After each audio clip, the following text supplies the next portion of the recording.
আহ্বায়ক কমিটি প্রকৌশলী হানিফ এবং প্রকৌশলী কাজী শাহাদতের নেতৃত্বে কয়েকদিন আগেই গঠিত হয়েছে এবং এই আহ্বায়ক কমিটিকে সাথে নিয়ে এবং আহ্বায়ক কমিটির সম্মানিত নেতৃবৃন্দকে সাথে নিয়ে বাংলাদেশের বিভিন্ন অঞ্চল থেকে আগত ডিপ্লোমা ইঞ্জিনিয়ারদেরকে সাথে নিয়ে স্বাধীনতার মহান ঘোষক শহীদ রাষ্ট্রপতি জিয়াউর রহমানের বীরুত্তমের মাজারে আজকে পুষ্পস্তবক অর্পণ এবং সেই সাথে ওনার আত্মার মাগফিরাত কামনা করে সর্বোপরি জিয়া পরিবার সহ দেশের বিভিন্ন প্রয়োজনে গণতন্ত্রের প্রয়োজনে যে সকল মানুষগুলো শহীদ হয়েছে তাদের আত্মার মাগফিরাত কামনা করে সর্বোপরি বিগত জুলাই আগস্টের আন্দোলনেও ডিপ্লোমা ইঞ্জিনিয়ার্সদের একটি বিরাট অংশ শহীদও হয়েছে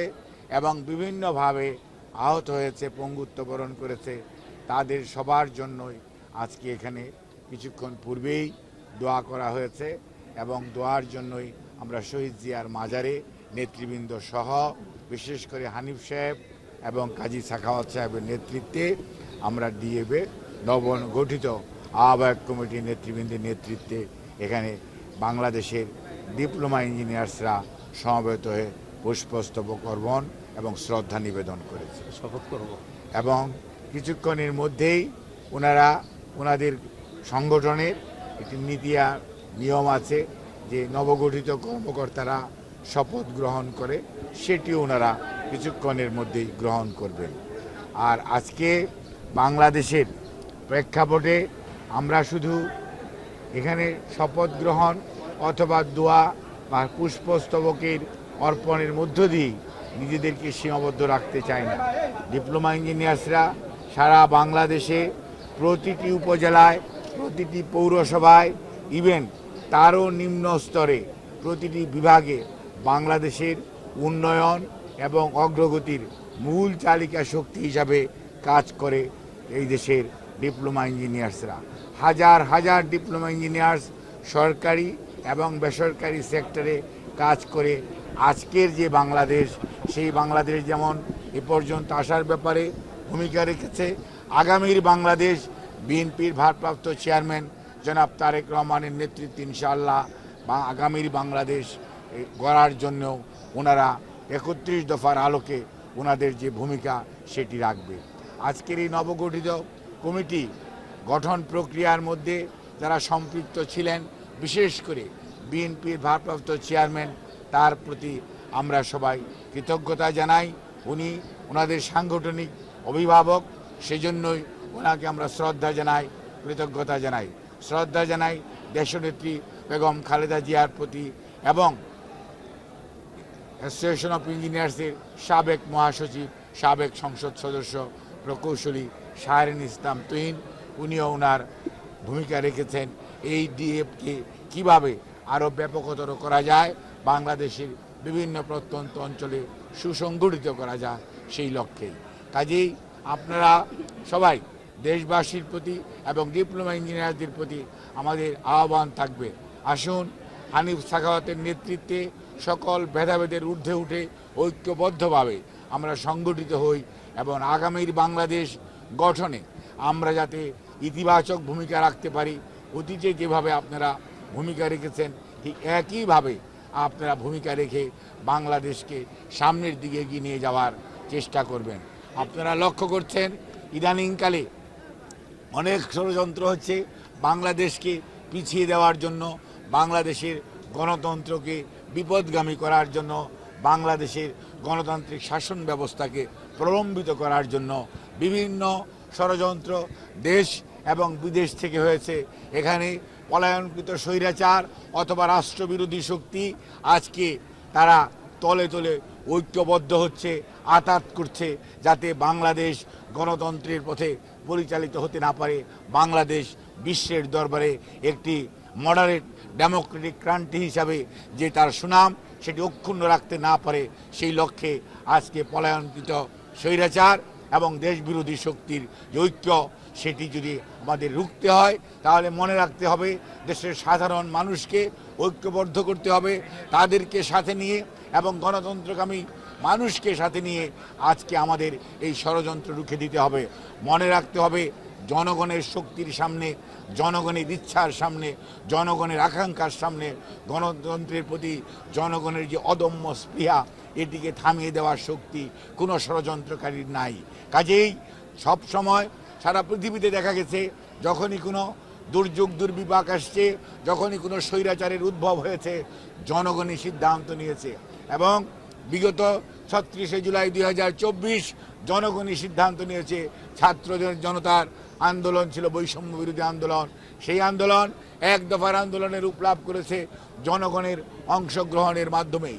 কাজেই আজকেও যারা দেশের গণতন্ত্রকে পিছিয়ে দেওয়ার, গণতন্ত্রকে প্রলম্বিত ফিরে আসাকে প্রলম্বিত করার অপচেষ্টা করছেন দেশে এবং বিদেশে বসে, তাদের হীন চেষ্টা জনগণের ঐক্যবদ্ধ প্রচেষ্টার উপর এবং সচেতনতার উপর কোনো দিনই স্থান পাবে না।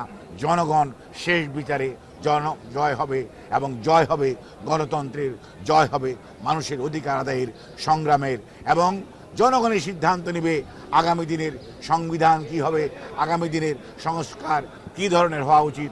জনগণ যাদেরকেই নির্বাচিত করে সংসদে পাঠাবে তারাই আগামী ৩৬শে জুলাইয়ের যে আদর্শ এবং উদ্দেশ্য সর্বোপরি এদেশের মানুষের আকাঙ্ক্ষার উপর ভিত্তি করেই আগামী দিনে সংসদে সংস্কার হবে। সেই সংস্কারের মাধ্যমেই বাংলাদেশ, ভবিষ্যৎমুখী বাংলাদেশ অর্থাৎ আগামীর বাংলাদেশ ৩১ দফার আলোকে বিনির্মাণে ইনশাল্লাহ বাংলাদেশ জাতীয়তাবাদী দলের ভারপ্রাপ্ত চেয়ারম্যান জনাব তারেক রহমান নেতৃত্ব দিবেন, এই আশাবাদ ব্যক্ত করেই আমি আমার বক্তব্য শেষ করছি। আমি নির্বাচন হচ্ছে, আপনারা দেখতে পাচ্ছেন। এটি নিয়ে গতকালকে যে জাকসু নির্বাচন হয়েছে সেখানে শুধু খালি আপনারা ছাত্র দলের কথা কেন বলেন, সেখানে বিভিন্ন প্যানেল, স্বতন্ত্র প্রার্থী, ইভেন শিক্ষকরা পর্যন্ত নির্বাচন থেকে অনেকেই সরে দাঁড়িয়েছেন। নিশ্চয়ই সেখানে কোনো না কোনো কারণ আছে। কাজেই আমার বক্তব্য থাকবে অত্যন্ত সুস্পষ্ট। দেশের মানুষ ২০০৯-এ ভোট দিতে পারে নাই, ১৪তে ভোটারবিহীন নির্বাচন হয়েছে, 18তে দিনের ভোট রাটে হয়েছে, 24-এ আমি আর ডেমির নির্বাচন হয়েছে। কাজেই বাংলাদেশের মানুষ নির্বাচনী ব্যবস্থার প্রতি আস্থা রাখতে চায়। যারা এই সমস্ত বিষয়ে সংশ্লিষ্ট তাদের উচিত হবে এমন কোনো নির্বাচন আয়োজন না করা যে নির্বাচন নিয়ে মানুষের মধ্যে প্রশ্ন আসবে, মানুষ দ্বিধাগ্রস্ত হবে, মানুষ নির্বাচন থেকে প্রতিদ্বন্দ্বী দলসমূহ সরে যাবে। কাজেই কোনো বিভেদ বিভাজন আপনাকে আমাকে শক্তিশালী করবে না। মনে রাখতে হবে ঐক্যবদ্ধভাবে থাকলেই, তাহলেই স্বৈরাচার পালিয়েছে, স্বৈরাচার ফেরত আসার পথ সুগম হবে না। কিন্তু কেউ যদি স্বৈরাচারকে পুনর্বাসিত করতে চান তাহলে এই ধরনের প্রহসনমূলক ব্যবস্থার আয়োজন করবেন, যেটি সত্যিকার অর্থে শেষ বিচারে ভালো বলে পরিগণিত হবে না। কাজেই এখনো সময় আছে। সবার প্রতি আহ্বান, আপনারা সবাই মিলে ঐক্যবদ্ধ হন। গণতন্ত্রের জন্য যারা লড়াই করেছেন তারা কোনো অবস্থাতেই বিভাজনের রাজনীতিতে যাবেন না, ঐক্যের রাজনীতিতে আসুন। জনগণের মনের ভাষা বুঝতে চেষ্টা করুন, জনগণের উপর দায়িত্ব দিন। আর যারা এই সকল প্রক্রিয়ার সাথে সম্পৃক্ত তাদেরকে বলবো, বামেও যাবেন না, ডানেও যাবেন না, মধ্যবর্তী অবস্থা অবলম্বন করুন এবং ভোটারদের সাথে, জনগণের সাথে, পরিবেশের সাথে খাপ খাইয়ে চলুন। কোনো দিকে হেলে পড়ার দরকার নেই। আপনি আপনার নিরপেক্ষতা দিয়েই প্রমাণ করবেন এবং আগামী দিনের ভবিষ্যৎ স্বীকৃতি দিবে আপনার অবস্থান কি ছিল। আমরা আর এই ধরনের কেউ নির্বাচন থেকে সরে দাঁড়াবে, সেই নির্বাচনের সাথে সম্পৃক্ত কর্মকর্তারা, শিক্ষকরা সরে দাঁড়াবে। আর নির্বাচনী প্রক্রিয়ার মধ্যে যে ধরনের ডাকসুতেও দেখলাম একজন সাংবাদিক অত্যন্ত দায়িত্ব পালনরত অবস্থায় শহীদ হয়েছে, গতকালকে দেখলাম ভোট গণনার সময় একজন শিক্ষক ইন্তেকাল করেছে। আমরা কোনো অবস্থাতেই এই ধরনের পরিস্থিতি যেটি অ্যাভয়েডেবল, অর্থাৎ আমার শারীরিক সুস্থতা কতটুকু আছে বা নাই এগুলো কিন্তু সত্যিকার অর্থে অবশ্যই দেখার দরকার, এবং এ ব্যাপারেও আমি বলবো ভবিষ্যতেও খেয়াল রাখা দরকার, কারণ আমরা এই ধরনের মর্মান্তিক দৃশ্য আমরা চাই না। আপনাদের সবাইকে ধন্যবাদ।